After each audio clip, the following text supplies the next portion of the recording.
आकाशवाणी भोपाल से प्रस्तुत है कार्यक्रम आजकल। विषय है संकल्प से सिद्धि के 8 साल। आलेख प्रोफेसर संजय द्विवेदी, महानिदेशक भारतीय जन संचार संस्थान, नई दिल्ली। वाचन स्वर दीपा सिंह।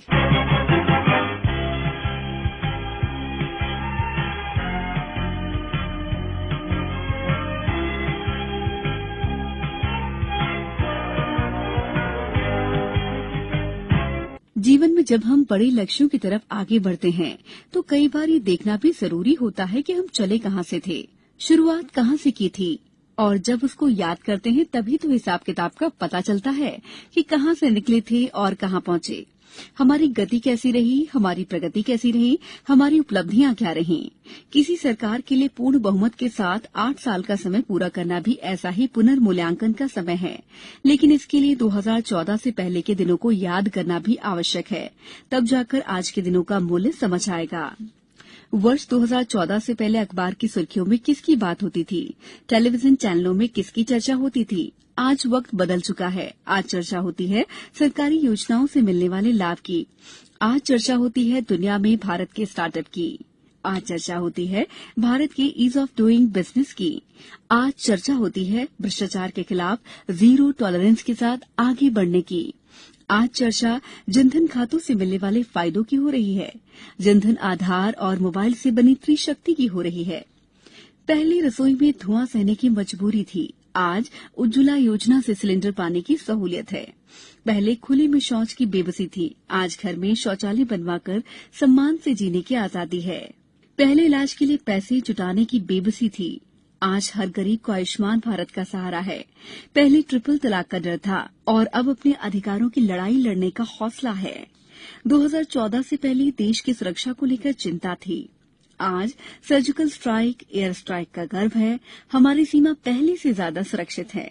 पहले देश का नॉर्थ ईस्ट अपने असंतुलित विकास से भेदभाव से आहत था, आज हमारा नॉर्थ ईस्ट दिल से भी जुड़ रहा है और आधुनिक इंफ्रास्ट्रक्चर से भी जुड़ रहा है। हम लोग अक्सर सुनते हैं कि सरकारें आती जाती हैं लेकिन सिस्टम वही रहता है। नरेंद्र मोदी सरकार ने सिस्टम को गरीबों के लिए ज्यादा संवेदनशील बनाया और उसमें निरंतर सुधार किए। पीएम आवास योजना हो, स्कॉलरशिप देना हो या फिर पेंशन योजनाएं, टेक्नोलॉजी की मदद से भ्रष्टाचार का स्कोप कम से कम कर दिया गया है। जिन समस्याओं को पहले स्थायी मान लिया गया था, अब उसके स्थायी समाधान के प्रयास हो रहे हैं। जब सेवा, सुशासन और गरीब कल्याण का लक्ष्य हो तो कैसे काम होता है, इसका एक उदाहरण है direct benefit transfer, DBT scheme. इस योजना के माध्यम से 10 करोड़ से अधिक किसान परिवारों के बैंक खातों में सीधे 21,000 करोड़ रुपए ट्रांसफर किए गए। ये हमारे छोटे किसानों की, उनके सम्मान की निधि है। बीते 8 सालों में ऐसे ही डीबीटी के जरिए सरकार ने 22 लाख करोड़ रुपए से ज्यादा सीधे देशवासियों के अकाउंट में ट्रांसफर किए हैं। और ऐसा नहीं हुआ कि 100 पैसे भेजे तो पहले 85 पैसे लापता हो जाते थे। आज जितने पैसे भेजे गए वो पूरे के पूरे सही पते पर सही लाभार्थियों के बैंक खातों में भेजे गए हैं। आज इस योजना की वजह से 2.25 लाख करोड़ रुपए की लीकेज रुकी है। पहले यही 2.25 लाख करोड़ रुपए बिचौलियों के हाथों में चले जाते थे। इसी डीबीटी की वजह से देश में सरकारी योजनाओं का गलत लाभ उठाने वाले 9 करोड़ से ज्यादा फर्जी नामों को सरकार ने लिस्ट से हटाया है।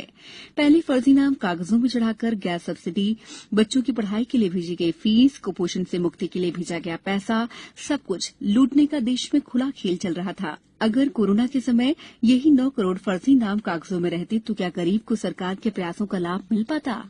आने वाले 25 साल के विराट संकल्पों की सिद्धि के लिए देश नई अर्थव्यवस्था के नए इंफ्रास्ट्रक्चर का निर्माण भी तेजी से कर रहा है। हम एक दूसरे को सपोर्ट करने वाली मल्टी मॉडल कनेक्टिविटी पर फोकस कर रहे हैं।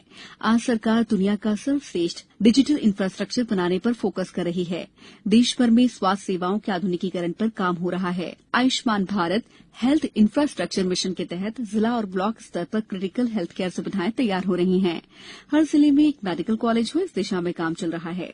बीते 8 सालों में आजादी के 100वें वर्ष के लिए यानी 2047 के लिए मजबूत आधार तैयार हुआ है।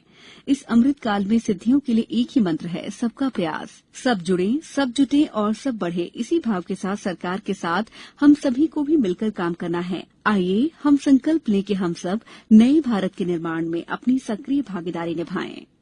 आजकल में इतना ही। नमस्कार।